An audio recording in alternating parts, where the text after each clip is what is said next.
बहुत से स्टूडेंट्स ऐसे होते हैं जो बहुत ही लाइक उन्हें 90-95 अबव होते हैं, फिर भी वो लोग आर्ट्स चूज करते हैं। बिकॉज आर्ट्स के बारे में आपको अगर नहीं है जानकारी तो आप मेरी इन्फो जरूर सुनिएगा, क्योंकि आर्ट्स के बाद हम मीन्स अगर हम आर्ट्स लेते हैं तो उसमें ऐसे सब्जेक्ट्स आते हैं जो हम पॉलिटिक्स से रिलेटेड होते हैं, इकोनॉमिक्स के होते हैं। लाइक उसमें आपको जो यूपीएससी एमपीएससी जो मेन जो 2 एग्जाम्स होती है, एमपीएससी यूपीएससी एसएससी, ये सब एग्जाम्स की आपको जो मतलब जो नॉलेज है, जो स्टडी है, मैं आपको बता दूं इनकी हाफ स्टडी या फिर इनकी ही मीन्स जो एमपीएससी और यूपीएससी में हम पढ़ते हैं उन्हीं की स्टडी इन सब्जेक्ट में दी रहती है। इट मीन्स आर्ट्स ये बहुत ही वैल्यूएबल सब्जेक्ट है, और आर्ट्स अगर आप एक बार ले लेते हैं तो आपका एमपीएससी भी क्लियर हो जाएगा और हो सकता है आपका यूपीएससी भी क्लियर हो जाए अगर आप डेडिकेटेड हो तो। क्योंकि बहुत सारे स्टूडेंट होते हैं जो आर्ट्स के साथ ही यूपीएससी एमपीएससी की भी क्लासेस लगा देते हैं, या फिर बिन क्लास के भी वो लोग पढ़ते हैं, क्योंकि आर्ट्स का ही बहुत most of the syllabus MPSC and UPSC के एग्जाम्स में आता है। तो इसलिए आर्ट्स बहुत ही अच्छा कोर्स है, आप इसे बिल्कुल भी मीन्स मिथ पे मत जाइएगा। एंड अगर इसकी बात करते हैं, इसके सब्जेक्ट्स की हम बात करते हैं, तो इनमें बहुत मतलब सब्जेक्ट्स आते हैं। मैं उन सब्जेक्ट के बारे में आपको बताती हूँ अभी। इसमें सबसे पहला जो सब्जेक्ट आता है वो है हिस्ट्री। इसमें हिस्ट्री आता है। इसमें अपन को लाइक जो पुराने लाइक आपको पता ही होगा, जो पुराने शिवाजी महाराज, शाहजी महाराज, या फिर जो पहले जो वॉर्स हुए हैं, वर्ल्ड वॉर्स के बारे में, लाइक इसमें पूरे पुराने जो भी इंसिडेंट्स, जो भी थिंग्स हो चुके हैं उनके बारे में पूरी इन्फो रहती है। डेट्स रहती है इसमें बहुत सारी, आपको पता ही होगा बहुत सारे वार्स की डेट होती है, वर्ल्ड वॉर 1, 2, 3। सो इन सब के बारे में डिटेल इन्फो रहती है हिस्ट्री में। आपको ये सब्जेक्ट पता ही होगा, आपने 10th में पढ़ा होगा, या फिर नहीं पढ़ा होगा तो मैं भी आपको बता रही हूँ, तो आप सुनिएगा। उसके बाद आता है ज्योग्राफी। ज्योग्राफी में आपको पता है मैप्स रहते हैं इंडिया का, मतलब जो मैप्स रहते हैं इंडिया के बारे में, ऑस्ट्रेलिया, इन सब के बारे में डिटेल इन्फो पे लाइक कौन सी चीज कहाँ पे, सॉरी कौन सी सिटी, कौन सी विलेज, जो भी है वो इस मैप्स में पूरी ज्योग्राफी में हम पढ़ते हैं, ज्योग्राफिकल एरियाज के बारे में। ओके, उसके बाद आती है साइकोलॉजी। साइकोलॉजी को तो आपको पता ही होगा, और ये one of the favourite subject मेरा भी है। इट मीन्स मुझे नहीं है ये सब्जेक्ट, बट मुझे ये सब्जेक्ट बहुत अच्छा लगता है। साइकोलॉजी में अपन लाइक अपने ही माइंड के या फिर दूसरे जो पर्सन्स होते हैं उनका माइंड हम रीड आउट कर सकते हैं। उसके बाद आता है पॉलिटिकल साइंस रहता है, सिविक्स बोल सकते हैं अपन इसे, इकोनॉमिक्स आता है, संस्कृत आता है, सोशियोलॉजी आता है, एंड फिजियोलॉजी आता है। मीन्स इसमें इतने सारे सब्जेक्ट रहते हैं। ये हो गई पूरी आर्ट्स की बात। अगर आपको इसमें जॉब्स चाहिए तो आपको इसमें जॉब्स बहुत अच्छी मिलती है। लाइक आपको पॉलिटिशियंस आप बन सकते हो, आप एमपीएससी यूपीएससी एंट्रेंस क्रैक कर सकते हो, और एक बार अगर आपकी एमपीएससी यूपीएससी क्रैक हो गई तो आपको तो बहुत ही अच्छी अच्छी जॉब्स आपको ऑफर होंगी, like IAS, IRS, IFS, SSC में क्लर्क्स की जॉब, आपको गवर्नमेंट क्लर्क, बैंकिंग, ये सब जॉब आपको उसकी मिल सकती है। ओके, एमपीएससी में भी आप पुलिस इंस्पेक्टर बन सकते हो, कांस्टेबल बन सकते हो, बहुत कुछ रहता है। ओके, उसमें ऐसे सब जॉब्स आ गई। अब अगर हम बात करते हैं कॉमर्स की, कॉमर्स ये 2nd नंबर पे आने वाला कोर्स है।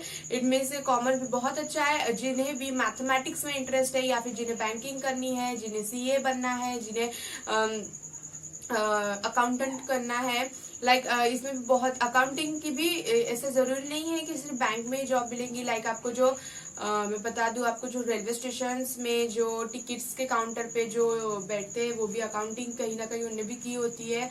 लाइक इसमें बहुत सारे अकाउंटिंग, एक बार आपने बीबीए, आप सबसे पहले अगर आपको बीए करना है तो आपको सबसे पहले मैथ्स लेना पड़ेगा।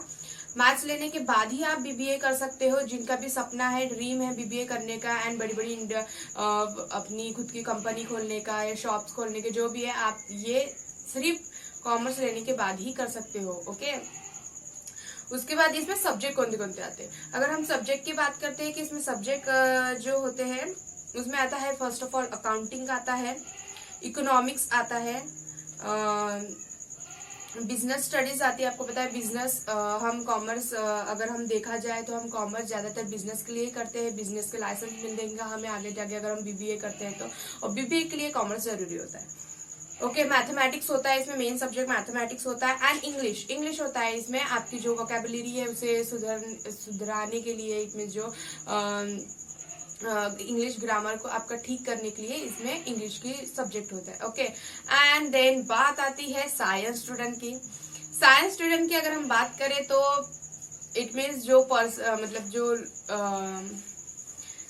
जो स्टूडेंट्स होते हैं या फिर जो पेरेंट्स होते हैं वो ये सोचते हैं, या फिर जो टीचर्स होते हैं ये सोचते हैं कि साइंस स्टूडेंट एक होशियार, एक क्लेवर और एक जिसमें पोटेंशियल है करने का, साइंस वो ही लेता है। लेकिन ऐसा नहीं है, साइंस आप भी ले सकते हैं अगर आपको इसमें इंटरेस्ट है। लाइक आपको अगर बायोलॉजी में, साइंस में इंटरेस्ट है, केमिस्ट्री, फिजिक्स इसमें अगर आपको इंटरेस्ट है, मैथमेटिक्स में अगर आपको इंटरेस्ट है तो आप जरूर साइंस ले सकते हो।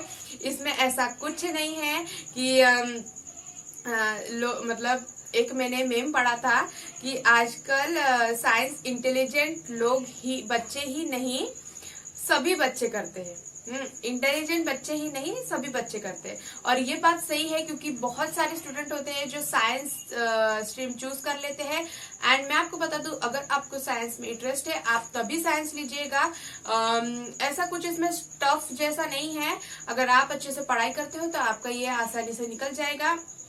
इसमें साइंस आपका जो आप लोगे कोर्स सब्जेक्ट जो आप ले रहे हो 10th के बाद, वो आपका अगर आप अच्छे से पढ़ोगे तो आपका ये निकल जाएगा। इतना भी टफ नहीं है ये, आप इसे चूज कर सकते हो अपने आगे के करियर के लिए। लेकिन हाँ, मैं आपको बता दूं कि ऐसा भी मत कीजिएगा, क्योंकि पेरेंट्स का ये कहना होता है कि मेरा जो बच्चा है, मेरा बेटा बेटी व्हाटएवर साइंस लिया है उसने 12th के बाद, वो एक गर्व की बात हो जाती है। ऐसा नहीं है। आपको अगर साइंस लेना है तो आप डेफिनेटली साइंस लीजिएगा। इसमें कोई गर्व जैसी कोई बात नहीं है। आपको जैसे स्ट्रीम आगे चूज करनी है वैसे आप कीजिएगा। ओके, अगर इसमें हम बात करते हैं, इसमें 2 टाइप के आते हैं। एक प्लेन साइंस आता है, एक साइंस आता है, एक जनरल साइंस आता है और एक प्लेन साइंस आता है। अगर हम जनरल साइंस के बारे में, उसमें आता है फिजिक्स, केमिस्ट्री, बायोलॉजी, ये 3 सब्जेक्ट होते हैं। एंड अगर जनरल साइंस की बात करें तो फिजिक्स, केमिस्ट्री, बायोलॉजी के साथ मैथमेटिक्स भी आता है एक सब्जेक्ट, एंड इन्वायरमेंट साइंस वगैरह ऐसा कुछ आता है। ओके, ज्यादातर बच्चों को नहीं रहता है। Environment science and physical education करके भी एक सब्जेक्ट रहता है। ओके, एंड अगर हम प्लेन साइंस की बात करते हैं तो लाइक उसमें आप सिर्फ बायोलॉजी ले सकते हो या फिर आप उसमें मैथमेटिक्स ले सकते हो। दोनों भी एक ले सकते हो। मतलब आप एक चीज को, जैसे आपको अगर मैथ्स में इंटरेस्ट है तो आप बायोलॉजी को ड्रॉप कर सकते हो, एंड बायोलॉजी में इंटरेस्ट है तो आप मैथ्स को ड्रॉप कर सकते हो। ओके, ये सब बात हो गई। अगर आपने मैथ्स लिया है सब्जेक्ट उसमें और बायोलॉजी को आपने ड्रॉप किया है तो आप उसमें लाइक आपको और भी सब्जेक्ट होंगे, जैसे कंप्यूटर साइंस होगा, आपको बायोटेक्नोलॉजी होगा। इसमें बहुत सारे, लाइक अगर आपने बायो लिया है और आपने मैथ्स ड्रॉप किया है तो आपको कंप्यूटर साइंस वगैरह ये सब्जेक्ट नहीं रहेगा। आपको माइक्रोबायोलॉजी रहेगा, बायोलॉजी रहेगा, बॉटनी रह सकता है, ऐसा होगा। ओके, सो आप इसे भी ले सकते हो। अगर आपको आगे जाके सिर्फ साइंस में ही जाना है तो आप प्लेन साइंस ले सकते हो। मीन्स आपको चूज करेंगे आपको मैथमेटिक्स चाहिए या फिर बायोलॉजी चाहिए। ओके, ये हो गया उसका। और हाँ, इसके बाद एक और कोर्स आता है। आपको अगर आगे नहीं करनी है स्टडी, इट मीन्स आपको डायरेक्टली, इट मीन्स आपको सिर्फ थोड़े साल देके अपने लाइक 2 to 3 इयर्स देख के आपको डायरेक्ट जॉब लेनी है। आपको आपको डिग्री नहीं चाहिए। आपको अगर डिप्लोमा करना है 10th के बाद तो आप दो चीज में आप डिप्लोमा कर सकते हो, और ये बहुत ही अच्छे है दोनों ही। लाइक आप सबसे पहले डिप्लोमा कर सकते हो पॉलिटेक्निक में। इसमें सब आता है पॉलिटेक्निक में, जो आप पॉली कहते हो उसी ही पॉलिटेक्निक कहते हैं। आप इसे डायरेक्टली 10th के बाद स्टार्ट कर सकते हैं। इसमें सारा आता है, इलेक्ट्रिकल, मैकेनिकल, जितनी भी इंजीनियरिंग के जितने भी सब्जेक्ट है वो इस पॉलिटेक्निक में आ जाते हैं। ये आपको मुझे लगता है 5 इयर्स का ये पूरा होल कोर्स रहता है। इसमें आपको सारा कुछ सिखाया जाएगा। एज ए इंजीनियर आप कह सकते हो। ओके, उसके बाद आता है ITI। आप 10th के बाद डायरेक्टली ITI में आप एडमिशन कर सकते हो। आपका इसमें पूरा 11th 12th भी इसमें आपका इंक्लूड हो जाएगा। ओके, आप एक बार डिप्लोमा ले लिए तो आप इन दोनों में डायरेक्टली जॉब आप करना स्टार्ट कर सकते हो, या फिर आप बैचलर डिग्री के लिए भी वेट कर सकते हो। इट मीन्स उसके लिए भी स्टडी कर सकते हो। ओके, सो ये सारी इंफॉर्मेशन थी सारी इंफॉर्मेशन थी commerce, arts and science field की इसमें जॉब्स के मैंने बताया, सब्जेक्ट भी बताए मैंने। सो आई होप आपके व्यूज पूरे क्लियर हो चुके होंगे। सो एंड डिप्लोमा के बारे में मैं आपको बता चुकी हूँ, इसमें अभी मैंने आपको लास्ट में बताया है। सो प्लीज मेरे वीडियो को बिल्कुल स्किप मत कीजिएगा, लाइक शेयर सब्सक्राइब करना बिल्कुल मत भूलिए एंड देखते रहिए मेरा चैनल। सो बाबा गाइस, मिलते हैं अगले वीडियो में।